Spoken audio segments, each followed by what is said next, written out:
안녕하세요, 성도 여러분. 오늘도 삶의 현장에서 열심히 하루를 사신 여러분 모두에게 블레싱 샘터에서 드리는 생수로 여러분의 갈증을 말끔히 해결받는 시간이 되시기 바랍니다. 오늘 새벽부터 오순절 성령 충만 특별 새벽 기도회가 시작되어서 우리 교회 또 모든 성도들이 30일 동안 이제 기도하며 하나님의 말씀으로 성령 충만받는 그런 복된 시간이 되시기를 주님의 이름으로 축복합니다. 필립 얀시가 쓴 책 소울 서바이벌에 나오는 내용입니다. 그가 어느 날 한센병 환자촌을 방문하게 되었는데 한센병 환자 중에 한 사람이 신발끈을 이렇게 묶고 있는데 자기의 발이 신발끈에 잘려나갈 정도가 됐는데도 그것을 모르고 계속 신발끈을 조이고 있는 것을 보고 큰 충격을 받게 됩니다. 그때 그는 깨닫게 됩니다.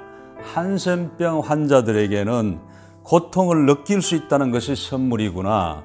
한센병 환자가 고통을 느끼기 시작했다는 것은 그 몸에 치료가 시작된다는 것을 의미합니다.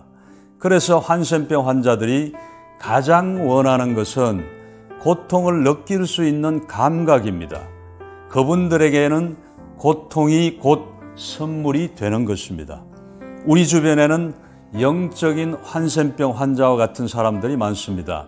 고통을 모릅니다. 고난으로 부르는 하나님의 음성도 잘 듣지 못합니다. 하나님과 멀어져 있는데도 영적 공허함을 느끼지 못하는 고통의 감각을 상실한 사람들이 많습니다. 분명 하나님이 정신 차리라고 때리시는 징계가 분명한데도 하나님의 손길을 전혀 느끼지 못하는 영적인 감각을 상실한 사람들이 많습니다. 하나님이 친절하게 귀에 대고 소리치시면서 그 길로 가지 말라고 그렇게 말씀하시는데도 그 소리에 귀 기울이지 않고 죽음의 절벽으로 걸어가는 사람들이 많습니다. 저와 여러분이 고난 속에서 하나님의 음성이 들리고 하나님의 손길이 느껴지는 감각이 살아있다면 그 고난은 여러분을 하나님께 묶어두는 가장 귀한 선물이 될 것입니다. 그러므로 고난은 위장된 축복인 것입니다. 이런 말이 있습니다. 공부는 많은 것을 가르쳐주고 고난은 모든 것을 가르쳐준다. 참으로 의미 있는 말입니다. 그래서 기독교는 고난을 피하는 종교가 아니라 이기는 종교라는 것이죠.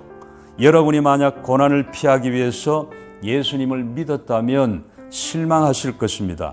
왜냐하면 지금 코로나19 팬데믹 시대에 예수 믿는 사람들 중에도 고난의 한가운데 있는 사람들이 수도 없이 많기 때문입니다.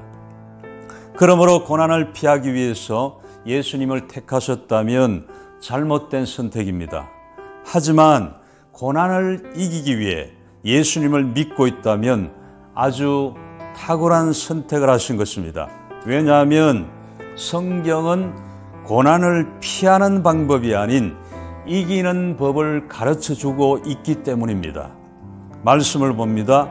요한복음 16장 33절에 이것을 너희에게 이르는 것은 너희로 내 안에서 평안을 누리게 하려 함이라. 세상에서는 너희가 환난을 당하나 내가 세상을 이기었노라. 우리의 주인 되신 그리스도께서 너무도 우리를 사랑하심에도 불구하고 우리에게 고난을 허락하실 때에는 우리를 넘어지라고 주신 것이 아니라 그 고난을 넘어서라고 주신 것입니다. 그래서 우리가 고난 앞에 무릎을 꿇는 것이 아니라 고난이 우리 앞에 무릎을 꿇게 만드는 것입니다. 우리가 예수님을 믿는데도 왜 고난이 멈추지 않는지 이 말씀에서 여러분은 답을 찾으시기 바랍니다. 야고보서 1장 2절로 4절까지의 말씀입니다. 내 형제들아 너희가 여러 가지 시험을 당하거든 온전히 기쁘게 여기라. 이는 너희 믿음의 시련이 인내를 만들어 내는 줄 너희가 알미라. 인내를 온전히 이루라. 이는 너희로 온전하고 구비하여 조금도 부족함이 없게 하려 함이라. 아멘. 기도하시겠습니다. 사랑의 주님, 고난은 우리 하나님이 우리를 부르는 소리인 것을, 또 고난은 우리를 성숙하게 하기 위한 과정인 것을, 고난은 또한 사랑하는 사람을 위한 회초리인 것을, 고난은 하나님의 선물인 것을, 고난은 위장된 축복인 것을 우리가 깨닫게 하시니 감사합니다. 이 코로나의 어려운 시기에 혹시 성도들의 한 분이라도 고난의 한가운데를 걸어가고 있다면 그 폭풍 가운데서도 함께 하시는 주님의 손을 놓지 않게 하시고 그 과정을 잘 통과하여 정금같이 나오게 하시고 고난의 뒤편에 주님이 주실 축복을 바라보며 주님과 동행하며 하루하루 담대하게 걸어가게 하여 주시옵소서. 우리의 영원한 동반자가 되시는 예수님의 이름으로 기도합니다. 아멘. 평안하세요. 감사합니다.